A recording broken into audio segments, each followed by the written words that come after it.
Hey, what's up everybody? It's George here. We're back with another video. Now today's video is going to be a bench testing video, and yes, I know I said I wasn't going to post one because I figured I'd just breeze right through it, but let me tell you, I ran into enough issues that I really should be sharing them with you. A lot of them were self-inflicted, some of them were epiphanies. So why don't we start at the beginning? After I installed the HDMI card, I hooked up the iPad to the controller, I powered it up, and it told me I needed an update of the firmware. Well, I went ahead and tried doing the update, and then it told me that the firmware that I have in there right now is too old to update through the app, and I have to update it manually. So I went and I got myself my memory card and a card reader.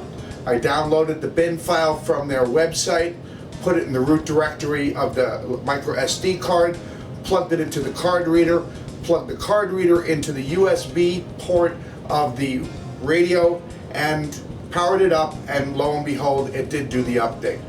So after that, I went ahead and hooked everything back up, and although I had no errors or anything, I powered up the Phantom. I had video signal, but it gave me an error message that said no RC communication.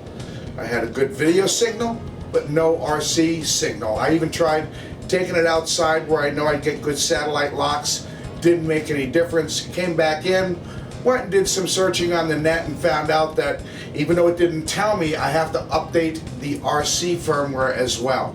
So I took that micro SD card, I installed it into the gimbal of the Phantom, powered it up, waited through the 20 minutes of the beeping and flashing lights and let it do its update, and it finally finished updating.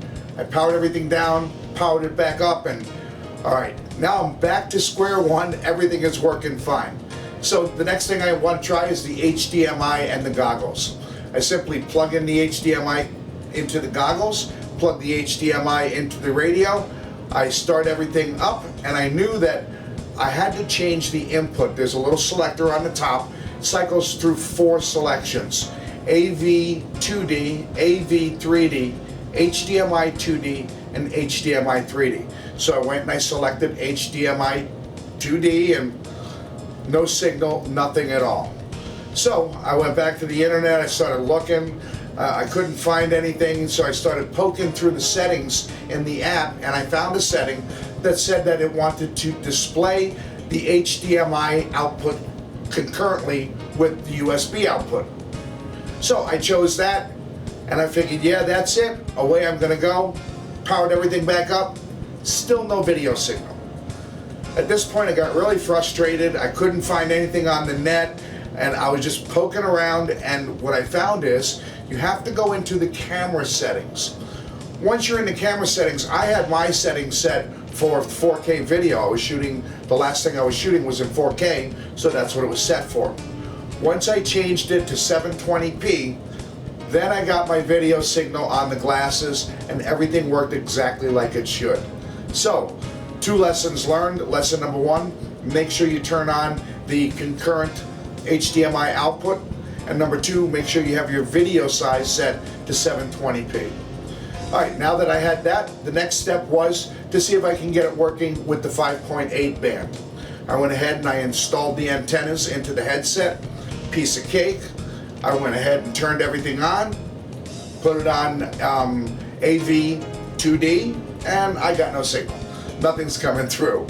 So I'm like, oh no, what am I doing here? Well, my old Fatsharks, I took them out of the box, I plugged them in and it worked, but I didn't realize that I had to change the channel. So this one's on me, my bad. I should have went in, and after an hour and a half I figured all I got to do is change it to the right channel, and lo and behold, I had video.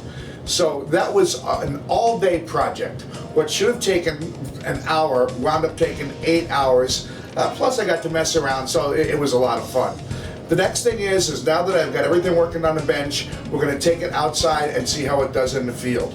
I'll be doing a ground test and an air test with the Phantom. So look for those videos coming soon. Like I said, I wanted to share this with you so that in case you're doing this and you run into the same stupid problems that I did, that hopefully you'll get through it a little bit quicker. Thanks for watching, and as always, happy flying, friends!